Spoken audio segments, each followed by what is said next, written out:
I was 78 years old the afternoon I sat at the head of a long table in a room full of men half my age and watched them prepare to vote away the company that I had built with my own two hands from nothing at all.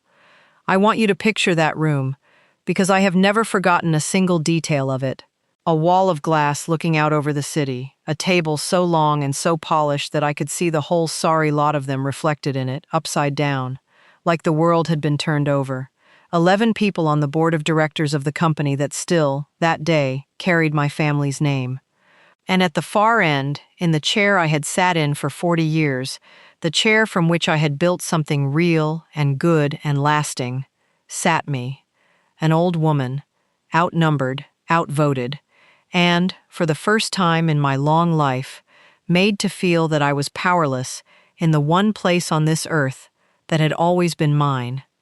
They believed they had already won. I could see it in the way they smiled at me, that soft and pitying smile people give the elderly when they have decided you are no longer quite a person, just a problem to be managed gently toward the door. They had spent 3 years quietly hollowing out my company, and now they had come to take the last of it, and they were certain, every one of them, that the frail old founder at the end of the table could not stop them.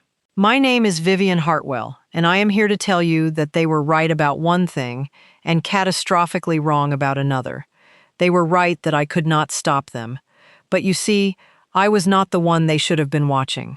Because at that very moment, while 11 greedy men sat congratulating themselves, the door at the back of that boardroom was about to open, and the quiet young man who was about to walk through it, unannounced, in a suit I had never seen him wear, was going to bring every single one of them to their knees. This is part 1 of that story. I am going to ask you to stay with me all the way through it, and then to come find part 2, because tonight I am going to show you exactly how they took my company, how a board of trusted men turned into a nest of thieves, and how an old woman came to sit powerless at the head of her own table. And by the end of this first part, you will see the boardroom doors open, and you will see who walks through them. But what he had done, and how a boy of 22 brought down 11 powerful men, that is a story so remarkable that it needs a part all its own. So hold on to one detail as we begin, because it will matter more than you can imagine. 3 weeks before that meeting, I had hugged my grandson at his college graduation and told him how proud I was, and I had no earthly idea, none at all, that he had already, in complete secrecy, set in motion the thing that was about to save us all.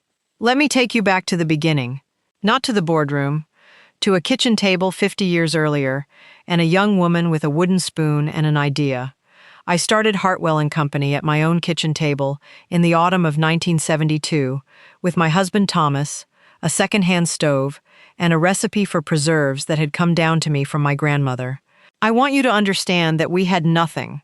Thomas worked days at the rail yard, and I put up jars of preserves and fruit butters and pickled things in our little kitchen at night, and on Saturdays I sold them at the market from a folding table with a hand-painted sign. That was the whole of the empire in the beginning. A folding table and a hand-painted sign, and a young woman who believed, against all evidence, that her grandmother's recipes were good enough to build a life on. And they were. Slowly, one jar at a time, they were. People came back. They told their friends. A little grocer took a dozen jars on consignment, and then 100, and then a shop 2 towns over wanted them too. Thomas left the rail yard to drive the deliveries. We rented a proper kitchen.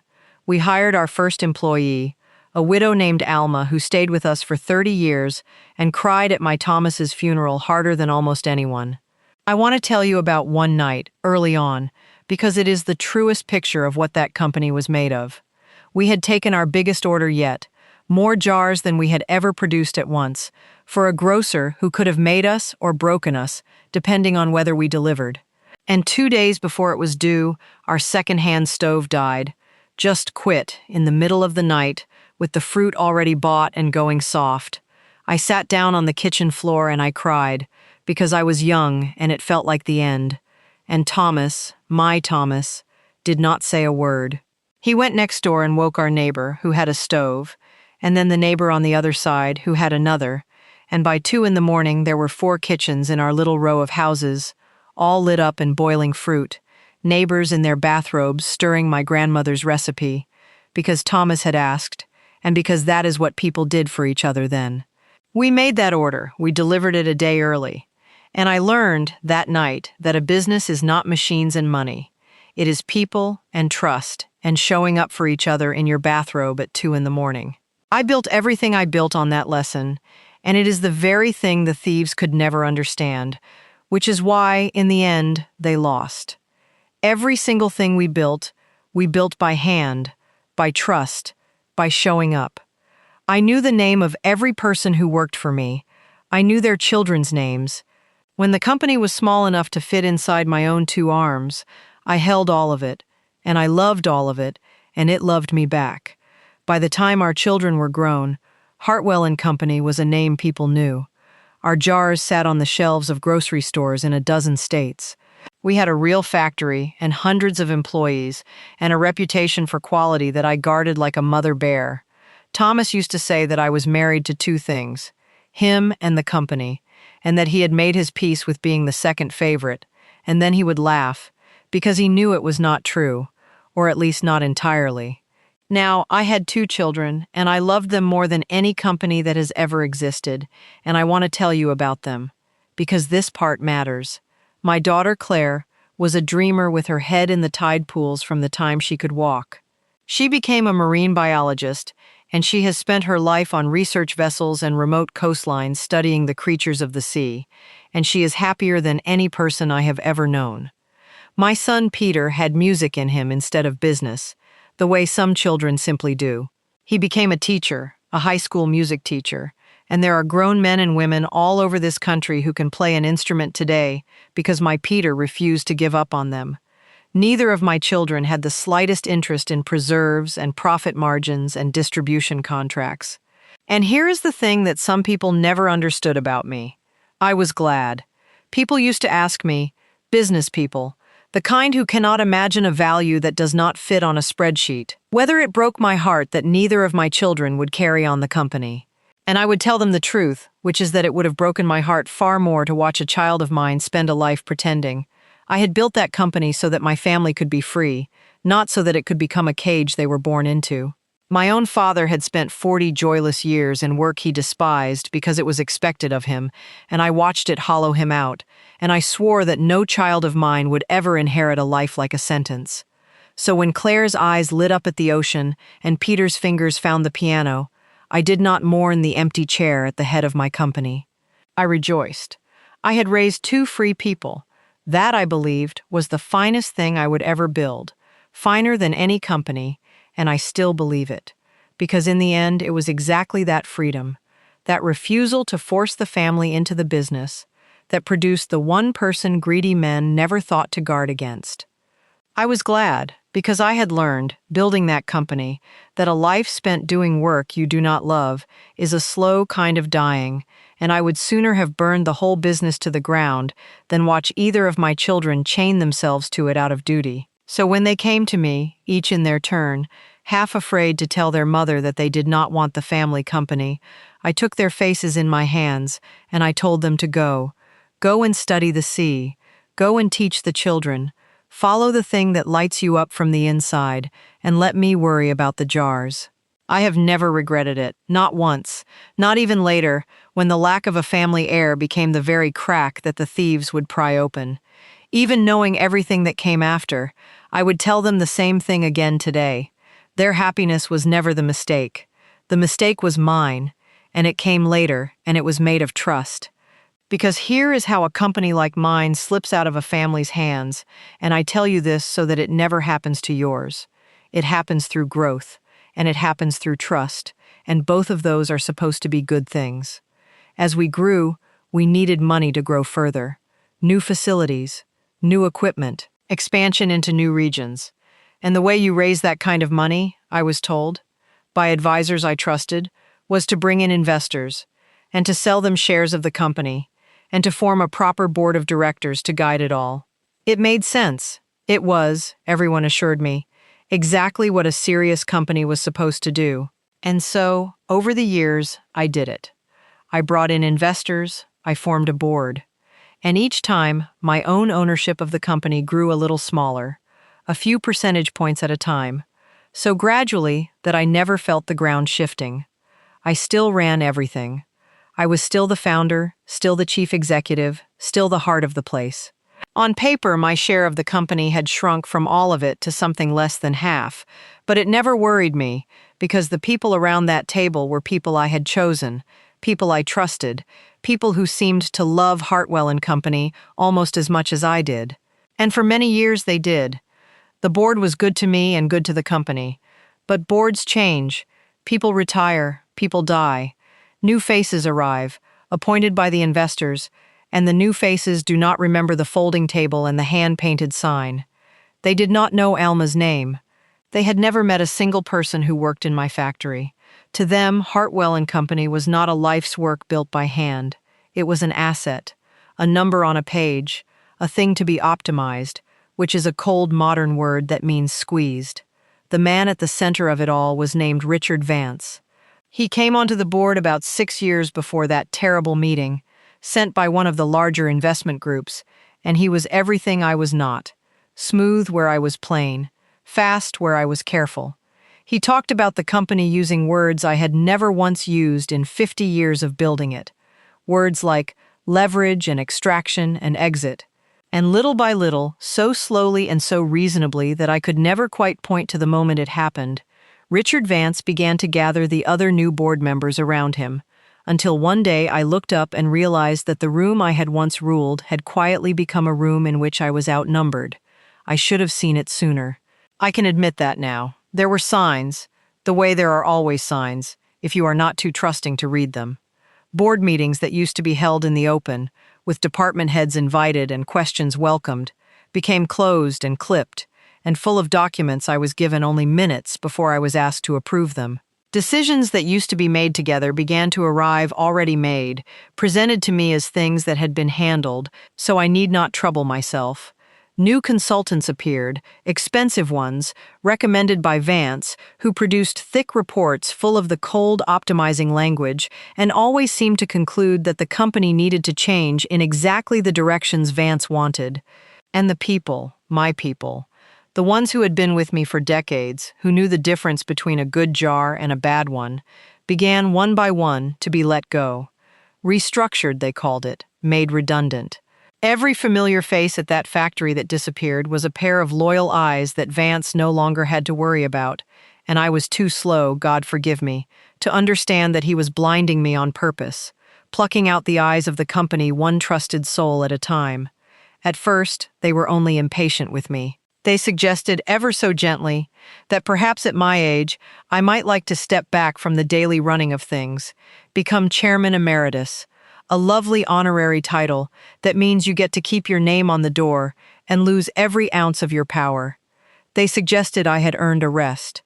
They were always suggesting that I had earned a rest, the way they all do, as though rest were a gift and not a coffin, and they were clever about how they did it, I will give them that.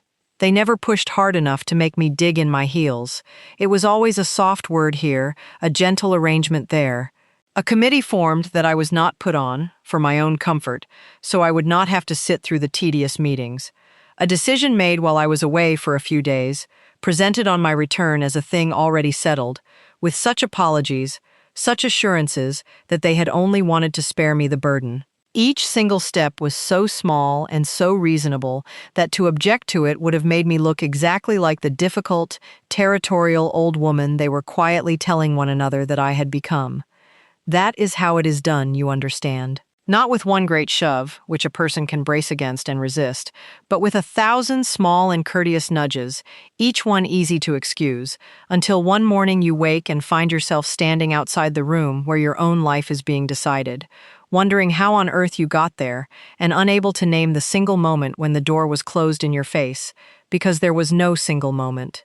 There was only the patience of people who had all the time in the world to steal what it had taken you a lifetime to build. And I, still trusting, still believing these were good people who wanted what was best, let them push me, a step at a time, away from the center of the thing I had built. That was my great mistake, not my children's dreams, my own trust.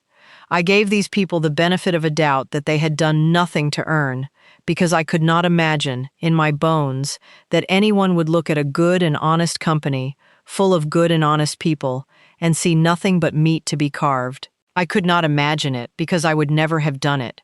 And that failure of imagination, that decent person's blindness to the appetite of indecent people, is the most expensive mistake I have ever made. Because once I had stepped back, once I was no longer watching the daily numbers with my own two eyes, the carving began in earnest. And it began with something I did not understand until it was very nearly too late. The company started to lose money. Now I knew my company. I knew it the way you know your own body, the way you know when something is wrong even before the doctor does. Hartwell and Company did not lose money. It had never lost money, not in 50 years, not through recessions and shortages and every hard season the world could throw at it, because it was built on something real that people genuinely wanted. And yet here were the reports, quarter after quarter, showing losses, showing decline, showing a company that was suddenly, mysteriously, failing. I asked questions. Of course I asked questions. But I was met, every time, with a wall of patient explanations and complicated documents, and reassurances that these things were simply the reality of the modern market, that I could not be expected to understand the complexities, that the board was managing a difficult situation, and I should not worry myself. Do not worry yourself. There it was again. And every quarter, as the losses mounted on paper, Richard Vance and his allies grew graver and more concerned, and they began, so sorrowfully, so reluctantly, to speak the word that had been their goal all along: sale. The company was struggling, they said. The losses could not continue. The responsible thing, the only thing, was to sell Hartwell and Company to a larger buyer who could absorb it, before the situation grew worse, and everyone lost everything. And they had, as it happened, already found an interested buyer. What a coincidence. And the terms of that sale, when they finally laid them before me, were terms that would have paid the board members handsomely for their shares and their arrangements, and would have left me, the founder, with a fraction of what my life's work was truly worth, because the manufactured losses had driven the official value of the company into the ground. I understood, at last, what had been done to me. They had not been failing to run my company. They had been failing it on purpose. They had steered it into losses deliberately, through bad deals and wasteful spending and arrangements that quietly moved the company's value into their own pockets, all so that they could declare it a failure, buy it for pennies, sell it to their waiting friends, and walk away rich, while the old woman who built it was told to be grateful for the crumbs. And oh, the ways they did it, once I finally forced myself to look. I did look in those last weeks. I sat up nights with a lamp and a magnifying glass, and the reports they had assumed I was too old and too foolish to read, and slowly, painfully, I began to see the pattern. Contracts awarded to suppliers no one had ever heard of, at prices far above what our old trusted suppliers had charged. And when I looked into those new suppliers, I found threads that led back, if you followed them far enough, to companies connected to the very board members who had approved the contracts. Consulting fees, enormous ones, paid to firms that seemed to do nothing but produce reports recommending more consulting. A beautiful piece of company property, a warehouse we had owned outright for 30 years, quietly sold off at a bargain price to a buyer who, when I dug, turned out to be a friend of Richard Vance. Every one of these things, on its own, could be explained away as a business decision, but all of them together, pointing all in one direction, draining the company drop by drop into the same small circle of pockets, was not a series of decisions. It was a robbery, conducted in daylight, in the language of business, by men who had learned that the safest way to steal is to do it slowly and to call it strategy. I could see it, but seeing a thing and being able to prove it to a court, or stop it with a vote you do not have, are two entirely different matters, and I was an old woman with suspicions and no power, watching thieves who held every card. I want to tell you how alone I felt in those weeks. My Thomas was long gone. My children were a world away, living the beautiful lives I had sent them off to live. And what could they do? A marine biologist and a music teacher, against a boardroom full of financial sharks. I did not even tell them the worst of it, because I did not want to frighten them, and because some foolish, proud part of me could not bear for my children to see their mother beaten. I was 78 years old, and I was watching 50 years of my life be stolen in slow motion by men in good suits, and I could not find the door out of it. I lay awake at night in the house Thomas and I had bought with our first real profits, and I grieved my company the way you grieve a person, because it felt like watching something I loved be murdered while I was held back, unable to reach it. There is a particular loneliness to being old and being right, and having no one believe you. I knew, in my bones, that the company was not truly failing, that the numbers were a lie, that I was being robbed. But every time I said so, I watched them exchange those glances, the glances people give each other over the head of an old woman, the glances that say, "Poor thing, she is confused, she does not understand the modern world." And the terrible thing about being treated as confused is that after a while, in the smallest hours of the night, you begin to wonder whether they are right, whether you truly have lost a step, whether the sharp, clear mind that built an empire has finally gone soft, and everyone can see it but you. That was the cruelest thing they did to me, crueler even than the theft. They made me doubt my own mind. And I want to say to anyone listening who has ever been made to feel that way, by anyone, at any age, do not let them. The fact that a thing is complicated does not mean you cannot understand it. The fact that you are old does not mean you are wrong. Very often it means you are the only one in the room who has seen this kind of wolf before.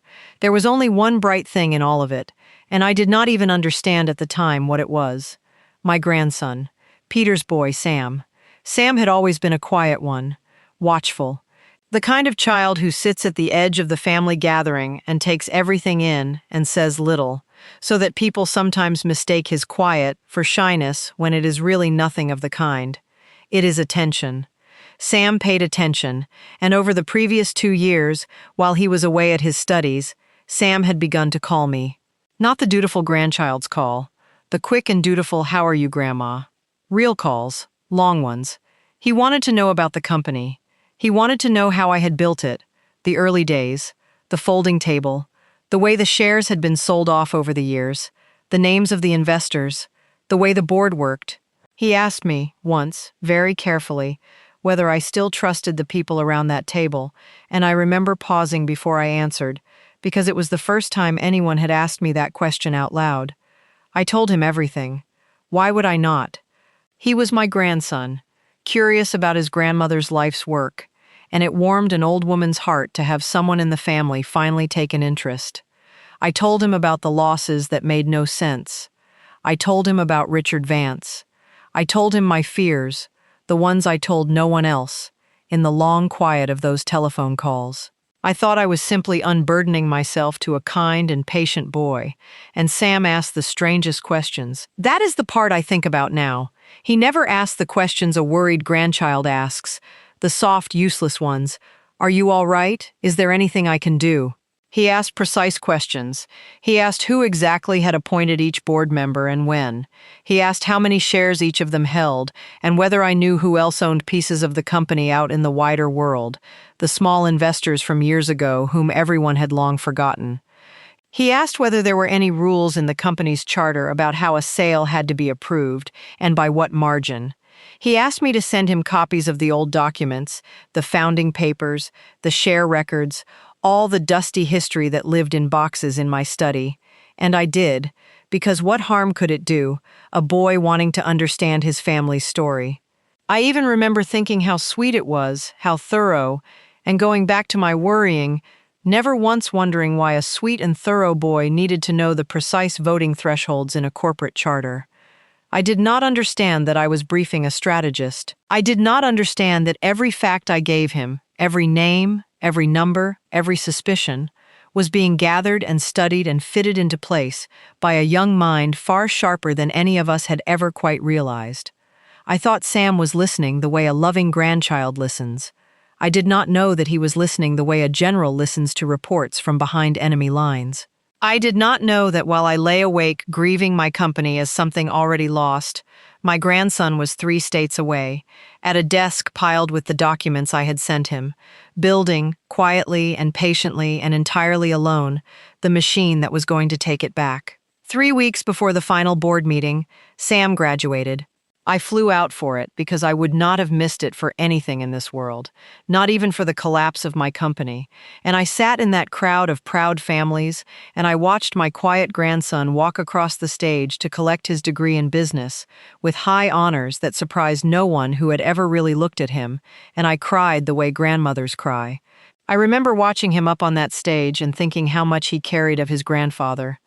Not in the face exactly, but in the stillness of him, that watchful quiet my Thomas had, the quiet of a man who is always 3 steps ahead and sees no reason to announce it. And when they read out the honors he had earned, there were more of them than I had known about.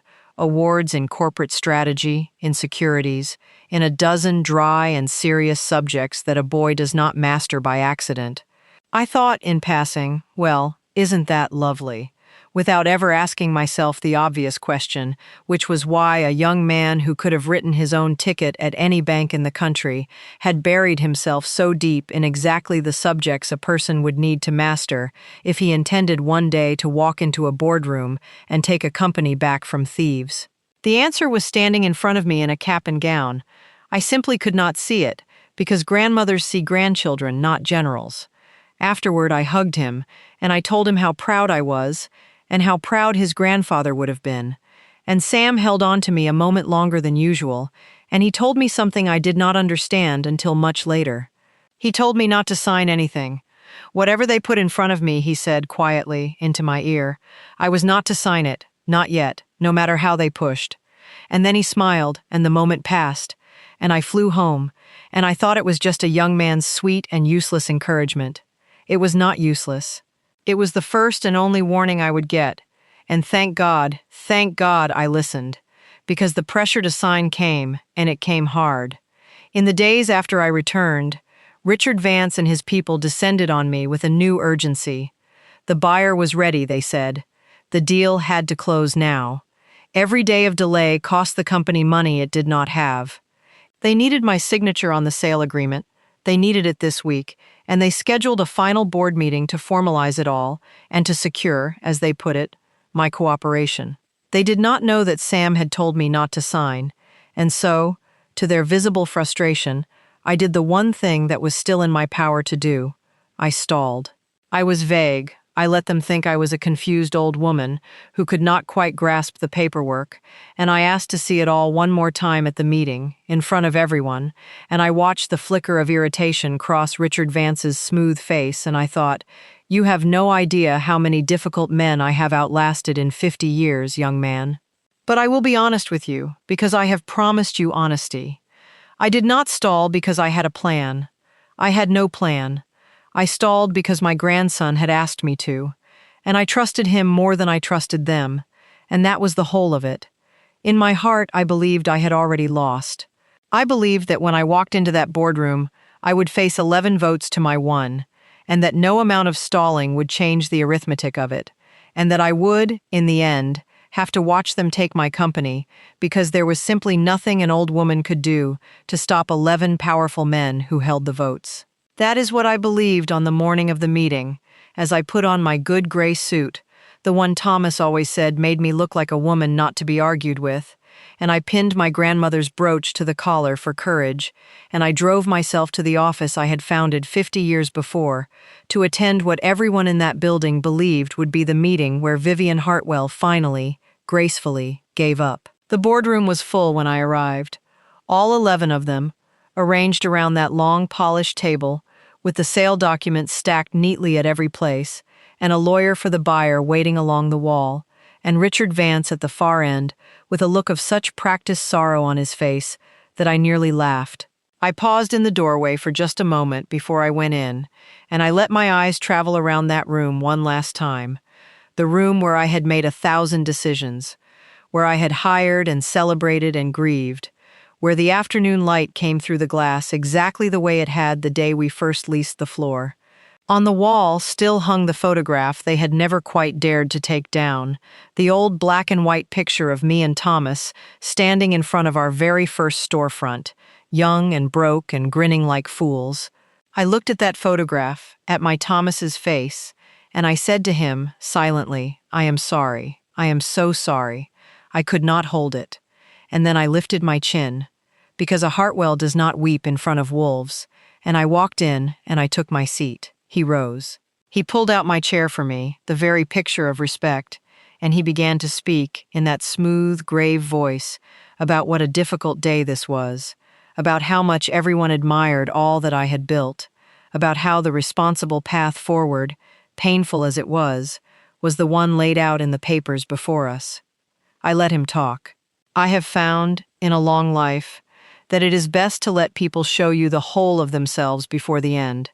And I looked around that table at the 11 faces that were about to vote away 50 years of my life, and I felt very old, and very tired, and very alone. Richard Vance finished his sorrowful speech.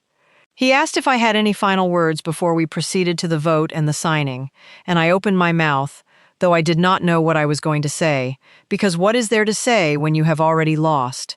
And that was the moment the doors at the back of the boardroom opened. I felt the change in the room before I understood it, a shift, a stiffening.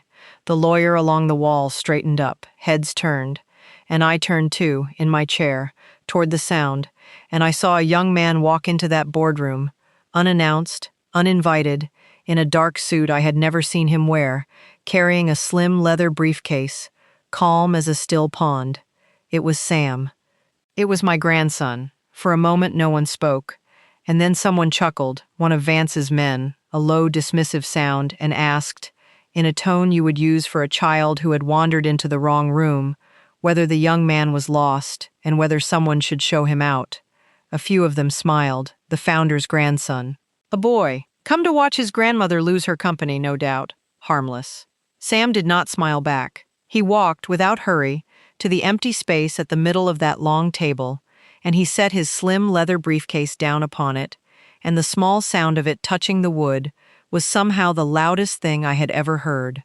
And then my quiet grandson, the boy who studied the tide pools of a boardroom while everyone mistook his silence for shyness, looked down the length of the table at Richard Vance, and he spoke, calmly and clearly, and what he said stopped the breath in every chest in that room, including mine. He told them that before anyone in this room cast a single vote, they were going to want to understand that the ownership of Hartwell and Company was no longer what any of them believed it to be, and that he would be happy to explain, in detail, exactly what he meant. He said it the way you might mention the weather, and I watched, in the great mirror of that polished table, the smile slide slowly off of Richard Vance's face, and I knew, without yet knowing anything at all, that my grandson had not come to that room to watch me lose. And that, my friends, is where I have to leave you tonight. I know. Believe me, I know.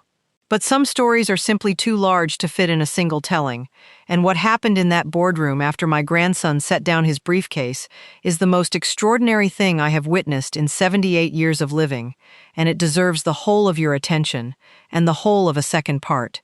Here is what I can promise you. In part 2, you are going to learn exactly what my quiet grandson had done, in complete secrecy, during those long telephone calls and those years of study. You are going to learn what was in that slim leather briefcase, and how a boy of 22 had spent 2 years quietly preparing to walk into a room full of powerful men and take back everything they had stolen. You are going to see the losses that made no sense finally explained. You are going to see Richard Vance's smooth and sorrowful face come apart, and you are going to see what it means, truly means, to keep a thing in the family, not because of duty, but because of love, because that is what this story turned out to be about. Not preserves, not profit, not even revenge, though there was a kind of justice in it that I will not pretend I did not savor. It turned out to be about the thing I had believed, in my loneliest nights, that I had lost forever. It turned out to be about a family that came back for me when I needed it most, from the one direction I never thought to look. So come and find part 2. It is waiting for you, And if you believe that an old woman who built something good with her own two hands deserves to see it saved, then stay with me and subscribe so you do not miss how this ends. Thank you for sitting with me tonight. There is always a place for you here, and I will keep it warm. I will see you in part 2.